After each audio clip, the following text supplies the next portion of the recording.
So if you've recently purchased an EA, you may be asking yourself, why should I calibrate my system to my broker's data?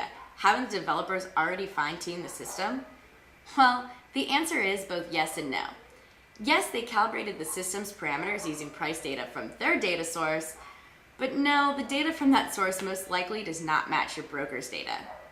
So you may recall in our last article, you had completed 1 backtest and 3 optimizations on your broker's platform, eventually producing an equity curve like this. However, when you ran those same settings on another broker's platform, you got results like this. Well, the difference is precisely why you have to fine-tune your systems to your broker's data. That is, if you want your EA to perform as it should. So before calibrating your EA, you should always download all of the data available from your broker's live trade server.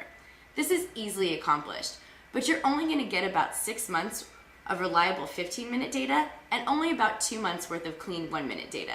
However, this data will be the exact match to the data used in live trading on your broker's platform. So I'm going to walk you through how to download the live data. First, you're going to open a new chart for the pair you're interested in. Next, remove the grid lines, change the chart to a line graph, and zoom all the way out. Starting with the daily time period, hold the page up button on your keyboard and allow the chart to scroll back at least as far as the period you're interested in testing. Repeat this step for H4, H1, M30, M15, M5, and M1. You should be aware that M1 may only take you back a few months, which will limit the length of the backtest, especially if you use the every tick testing model. When ready to move on to the next pair, just go to the Market Watch window, click and hold the new pair, and drag it onto the chart. Then you're going to repeat these last 3 steps until you've gone through all the pairs. So now you can proceed with your calibration. However, you may not have more than 6 or 7 months of testable data if you're working with time frames of 15 minutes or less. So now let's go back to our moving average scenario. You may recall that your EA has 10 fixed parameters. 6 of them can be optimized along with the 4 discretionary settings. Calibration is performed in the exact same manner as optimizing, but in 2 parts. First, an initial optimization of all the parameters within an optimization window of about 6 months, and second, an optimization of only the discretionary parameters within the 6-month window following the initial optimization. So with this information, you're going to begin the initial optimization using January 1st, 2010 to June 30th, 2010 as a 6-month initial optimization window. You can set up and optimize the 10 parameters checked in the EA properties box. And after running the optimization, you're going to get results that look like this.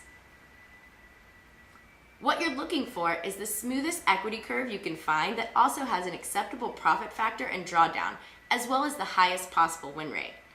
As you look for the most likely candidates, you will sort and backtest the data by profit, followed by profit factor, expected payoff, and drawdown. This will mean running at least 4 backtests, but it's definitely worth your time. Your goal here is to determine the best setting for the fixed parameters. They're fixed in the sense that they will be optimized perhaps every 4 to 6 months. The discretionary ones can actually be optimized as often as every week to every month. So now, looking at our example, as you peruse the profit factor, and drawdown figures in the optimization results sorted by profit, you feel that the stats in PASS 3368 offer the best balance between profit factor, and drawdown. You double-click on PASS 3368, run a backtest, and then record the results. The equity curve generated from this backtest is not as smooth as what you're looking for, although the general trend is up. When you go to the report, it indicates that the profit factor is relatively high and the drawdown percentage is acceptable. However, the win rate is only 51.06%, which you feel is a little low. So you record the stats, then return to the Settings tab, open the EA Properties box, enter the settings information for the 6 fixed parameters in your records. So after you've recorded these stats and settings, next what you want to do is open the Optimization Results tab and sort the information by profit factor.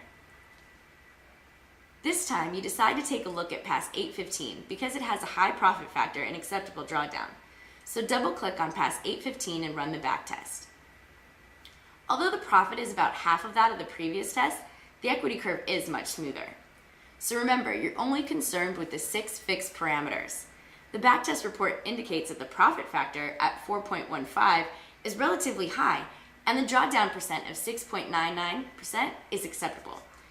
Also, the win rate is 59.38%, which you can feel much better about.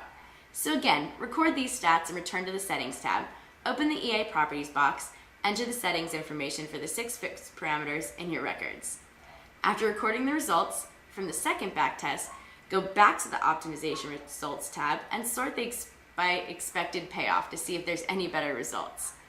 This time, as you search the column, you're going to find that past 3368, here in the blue rectangle, is still in the window. However, this time you decide 2589 is the pass you're going to look at. So even though the drawdown is higher than that of the previous test, you want to find out if there's a better win ratio. The resulting equity line resembles that of a stair-step pattern generated by pass 3368. It's moving upward in a series of steps while losing some ground between big winners. Examining the statistical report, you find that the results, except for a higher drawdown, are close to those of your first test. So again, record the stats and then return to the Settings tab, open the EA Properties box, and enter the settings information for the 6 fixed parameters in your records. Your last backtest will be from the data sorted by drawdown percentage, which, unlike the other categories, this time you sort in ascending order. This time you select pass 79 because of its balance between profit factor, and drawdown percentage. After running the backtest, you obtain and record the results.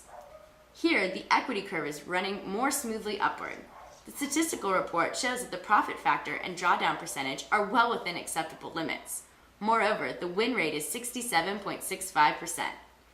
Checking the average profit trade versus the average loss trade, you consider them acceptable as well. So for the final time, record the stats, return to the Settings tab, open the EA Properties box, and enter the settings information for the 6 fixed parameters in your records. Now that you've assembled all of the data from the optimization and backtest, you're ready to optimize the discretionary parameters. This is the topic of Article 7 in the series, so stay tuned.